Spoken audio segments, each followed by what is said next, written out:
ব্যাপারটা কি আমি বলি, এই যে প্রধানমন্ত্রীকে গালি দেওয়া না, এটা হলো রাজনীতি। যে যে কোনো কিছু ঘটুক ওনাকে আমি গালি দিব, দিলে পরে আমি পলিটিক্যালি আমি এক কদম অগ্রসর হতে পারবো। এটা হলো এক ধরনের মানসিকতা। এই ঘটনাগুলো ঘটে কি, যে বলা হয় না, একটা কথা খুব প্রচলিত, কিন্তু সব দলের লিডার একটা কথা বলেন যে অপরাধী যে দলেরই হোক না কেন তাকে সাজা পেতে হবে। এটা হলো গিয়ে আমাদের দেশে রাজনৈতিক নেতৃবৃন্দের কণ্ঠে উচ্চারিত সবচেয়ে কমন মিথ্যা কথা। উনি এটা মিন করেন না, উনি এটা বলার জন্য বলেন, এবং ওনার দলের লোক হলে উনি তাকে ছাড়ানোর জন্য হয় প্রত্যক্ষ অথবা পরোক্ষভাবে প্রভাব বিস্তার করেন ওনাকে মুক্ত করার জন্য। একটাই যোগ্যতা, সে আমার দলের লোক। আপনি ভাবেন 2024-এর আগে প্রত্যেকটা থানায় সবচেয়ে প্রভাবশালী ব্যক্তি কে ছিল? ওই এলাকার যুবলীগ অথবা স্বেচ্ছাসেবক লীগ অথবা ছাত্রলীগ অথবা আওয়ামী লীগের কোনো না কোনো নেতা। তো সেই নেতাগুলি কি এখন ওই থানায় যে ওই প্রভাবটা বিস্তার করতে পারবে? পারবে না। তো তারা তো 17 বছর প্রভাবটা বিস্তার করছে, তো এখন পারবে না কেন? পারবে না এই কারণে দলটা এখন ক্ষমতায় নাই। তার মানে যে দল ক্ষমতায় থাকে সেই দলের লোকজন পারে প্রভাব বিস্তার করতে। আচ্ছা, পারে কেন? পারে হলো দুটো কারণে। একটা কারণ হলো তার ক্ষমতাটাকে যদি ওই প্রশাসন অথবা পুলিশ যদি সে ক্ষমতাটাকে ইগনোর করে, তাহলে পুলিশ বিপদে পড়ে। যেমন ইয়ের আমলে, আপনার কি বলে, আমাদের অন্তর্বর্তী সরকারের আমলে এই স্টুডেন্ট নামধারী কিছু লোকজন যেত, যে পায়ের উপরে পা তুলে হুমকি দিত, ওটা পুড়িয়ে দিয়েছি, ওকে জ্বালিয়ে মেরেছি। তারপরে কোনো পুলিশ হয়তো আত্মসম্মান রক্ষার জন্য তাকে অ্যারেস্ট করলে মধ্যরাত তারপর কোর্ট বসে তার জামিন হয়ে যেত। কিন্তু ওটা কি এখন হবে? ওই পুলা এখন পারবে? পারবে না। কেন পারবে না? কারণ তার যে প্রশ্রয়দাতা, তার যে মাথার উপরে যে হাতটা ছিল, সে হাতটা এখন সরে গেছে। এখন কোনো একজন ওই ছাত্র প্রতিনিধি যে বলতে পারবে? পারবে না। তো তখন তো পেরেছে। তার মানে পরিবর্তনটা হয়েছে কোথায়? মাথায়। কিন্তু মাথায় পরিবর্তন হলে সঙ্গে সঙ্গে সারা দেহ সেই অনুযায়ী আচরণ করতে থাকে।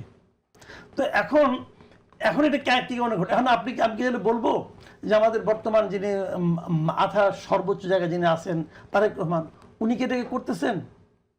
বুঝলেন? উনি করতেছেন কিনা এটা এখনো কেউ জানে না। উনি যেই মাত্র এটা অ্যাকশনে যাবেন, তখন ওই লোকগুলি বুঝবে যে না, উনি তো করছেন না। ওরা কিন্তু ভাবছে যে আগে যেমন ওরা করতো, আমি এখন এরকম ভাবে করলে আমি এই আমাদের মানে মানে নেতৃবৃন্দ, আমরা তাদের কাছ থেকে একই ধরনের প্রশ্রয় পাবো।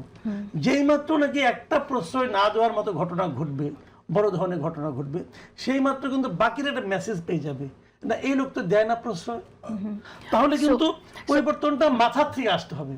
আবার এই পরিবর্তনটা যার কাছ থেকে আমি প্রত্যাশা করছি, তিনি যদি আবার কারো কারো ক্ষেত্রে কঠোর হন, কারো কারো ক্ষেত্রে নমনীয় হন, তাহলে কিন্তু ওনার এটা আর কাজ করবে না। কারণ শুরু থেকেই ওনাকে অ্যাকশনটা নিতে হবে।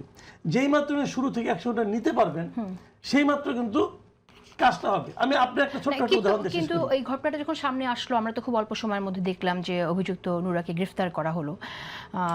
সো অ্যাকশন দ্রুত নেওয়া হয়েছে, কিন্তু তারপরও এই যে আপনার ট্যাগিং, এটাকে আপনি ট্যাগিং তো চলতেই থাকবে, কারণ তারা তো এখনো জানছে না যে ট্যাগিং এর কাজ হবে কিনা। তারা তো ট্রাই করে যাবে, কারণ এতে তো তাদের পলিটিক্যাল বেনিফিট আছে, তারা ওভাবে এটা চিন্তা করবে। কিন্তু কিছু লোক তো সবসময় থাকবে। ধরুন আপনি দেখবেন, আপনি যখন গলি দিয়ে হাঁটবেন না, ওই যে একটা কথা আছে গ্রাম প্রবাদ, গলির কুকুর কি জানেন? ও কিন্তু ওর গলিতে বাঘ, দূরে কিছু না। আপনি যখন ওর গলির থেকে বেরিয়ে আসবে, সে দূরের থেকে ঘেউ ঘেউ করবে, সে কিন্তু আপনার কাজ পর্যন্ত আসবে না। তো আমাদের তো গলির বাইরে কিছু কুকুর আছে, তারা ওই গলির কুকুর, সেখান থেকে ঘেউ ঘেউ করতে থাকবে, আপনি ঘেউ ঘেউ শুনবেন। এখন যদি ওই ঘেউ ঘেউ শুনে আপনি আবার বিচলিত হন, তাহলে আবার হবে না। আচ্ছা, আমাদের গণতান্ত্রিক সৌন্দর্য নষ্ট করবে কিনা সেটা হচ্ছে প্রশ্ন। তাসতুফা জাবিন, আমরা শুরুতেই বলছিলাম যে আজকে যে অনুষ্ঠান হলো, আপনার দল, আপনি হয়তো সেই দলে ফিরেও যাবেন যে কোনো সময়, বা না গেলেও আপনার তো একটা টান আছেই এনসিপিতে। আপনি শুরু থেকে ছিলেন সেখানে, আজকে যে ইফতারের প্রতিষ্ঠাবার্ষিকী অনুষ্ঠানে সেখানে গেছেন, প্রধানমন্ত্রী গেছেন। কিন্তু যেভাবে অ্যাটাক করে কথা বলা হয় কোনো রকম কারণ ছাড়া, যেটাকে আসলে কামাল তো বললেনই একভাবে, তো এটা চলতে থাকলে তো সেই সৌহার্দ্য সৌহার্দ্যতাটাও হারিয়ে যাবে। আসল সমস্যা আমরা কি এর মধ্যে দিয়ে নিরসন করতে পারবো? এই যে পলিটিসাইজ করা হয় কোনো একটা ঘটনাকে, এর মধ্যে থেকে কিভাবে বের হওয়া যায়?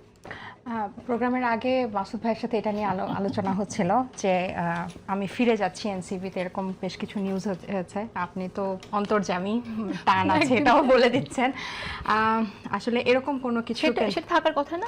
অবশ্যই আজকে 28 ফেব্রুয়ারি 1 বছর হয়েছে। হ্যাঁ, এটা আসলে ডেফিনেটলি আমি রাজনীতি শুরু করেছি এই দল দিয়ে। এটা আমি একটা ফাউন্ডার মেম্বার ছিলাম একজন, এবং এর আগেও আমি অন এয়ারে বলেছি যে এটা আমাদের সন্তানের মতো আমরা যারা ছেড়ে এসেছে। এটা আমার শুধু একার না, প্রত্যেকেরই এই ফিলিংটা আছে। সো এটাকে এক সাইডে রেখে সৌহার্দ্যের কথা যেটা আমি বলি, আমার মনে হয় 5 আগস্টের পরে সেটা অনেকটা চেঞ্জ হয়েছে, সেই প্যারাডিমটা অনেক চেঞ্জ হয়েছে। এটা আমরা চারজনই কিন্তু আরও বেশি মনে হয়, যেহেতু আমরা বিভিন্ন জায়গায় কথা বলি বা আপনার বিভিন্ন মানুষের সাথে আমরা যখন সভা, সেমিনার, সিম্পোজিয়ামে দেখা হয়, কথাবার্তার মধ্যেও কিন্তু বোঝা যায়। মাসুদ ভাই যেটা বললো যে অ্যাটাক করে কথা, এটা আমার মনে হয় না যে শুধু জুলাই পরবর্তী তরুণরা এটা করে। এটা আসলে মানে 17 বছর এক ধরনের বাক স্বাধীনতা কমপ্লিটলি বন্ধ করে রাখার পরে, এটা ধরেন 2 থেকে 3 বছর পর, 5 বছর পর আমার কাছে মনে হয় যে মানুষ ওই 17 বছরের মানে এখন যা ইচ্ছা তাই বলবো, যা ইচ্ছা তাই কি বলে না। আমার কাছে মনে হয় যে এই যে সমালোচনাটা হচ্ছে, এটা তো আপনি যা ইচ্ছা তারটাকে যদি আপনি ফিল্টার করে ফেলে দেন, বাকি যে সমালোচনাটা হচ্ছে, এটা তো আমার কাছে মনে হয় এটাতে বাংলাদেশ বা রাষ্ট্রই উপকৃত হচ্ছে। আপনি বাংলাদেশ ব্যাংকের গভর্নরের অপসারণের প্রক্রিয়াটাকে কেন্দ্র করে আমার তো মনে হয় বিএনপি বা প্রো বিএনপি অ্যাক্টিভিস্টরা সবচেয়ে বেশি সমালোচনা করেছে, সবচেয়ে বেশি যা খুশি তা বলেছে সবসময় বলে। হ্যাঁ, সো এটা হচ্ছে যে এটাই তো আপনি আমি বলবো যে তাহলে কি আমি বলবো যে তারাও ঘেউ ঘেউ করছে না। সো এই যে এখন সবাই কথা বলছে, একজন তো বলেছে যে আমি জিয়া ভাই সম্ভবত উনি লিখেছেন যে আই এম সরি বিএনপি, আগুন নিয়ে খেলা যায়, বাংলাদেশ ব্যাংকের গভর্নর নিয়ে খেলা উচিত না। সো মানুষজন তো এভাবে লিখছে, সরাসরি বলছে কথাটা। এটা কেন? এই 5 আগস্টের যে একটা পরিবর্তন হয়েছে, আপনি এই ধরনের উস্কানিমূলক বা টিপ্পনি কেটে আমরা যেসব কথা বলি, এটাকে যদি আমি এক সাইডে রাখি, বাকি যে কথাগুলো হচ্ছে বা যে সমালোচনাটা হচ্ছে, সেটা যে কোনো গভর্নমেন্টকে চাপে রাখবে। আরেকটা উদাহরণ আমি সেদিনও দিয়েছিলাম আরেকটা চ্যানেলে, যে যেভাবে প্রধানমন্ত্রীর মেয়েকে অ্যাটাক করা হয়েছে, সাইবার বুলিং করা হয়েছে, সব ধরনের মানুষ ওই ঘেউ ঘেউর উপরে উঠে গিয়ে কিন্তু স্ট্যান্ড নিয়েছে যে তুমি এটা করতে পারবে না।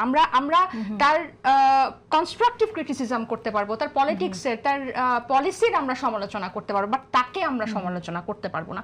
সো আপনি যখন ঘেউ ঘেউ দেখবেন, ঘেউ ঘেউর উপরে গিয়ে কিন্তু আমরা সবাই একটা সারফেসে চলে আসে। সো আমার কাছে মনে হয় যে এটা জুলাইয়ের পরবর্তী আমার কাছে মনে হয় তাসতুবা একদম ইউ হ্যাভ রাইটলি অ্যাড্রেসড। মানে এই জিনিসটা আমাদের মনে হয় প্রত্যেকের মধ্যে থাকা উচিত যে কিছু কিছু বিষয়ে রাজনৈতিক লাভালাভির জায়গাটা বাদ দিয়ে একদম এক হয়ে কাজ করা। এবং আমার মনে হয় যে শিশু ধর্ষণের মতো বিষয়টা সেরকমই একটা স্পর্শকাতর বিষয়, এবং এরকম একটা স্পর্শকাতর বিষয় নিয়ে যখন সেটাকে রাজনৈতিকভাবে ব্যবহার করা হয়, তখন আমরা মূল সংকটটা নিরসনটা কিভাবে হবে সেই আলোচনাটা দূরে সরে যায়। মূল সংকটটা আসলে যখন রনি ভাই বা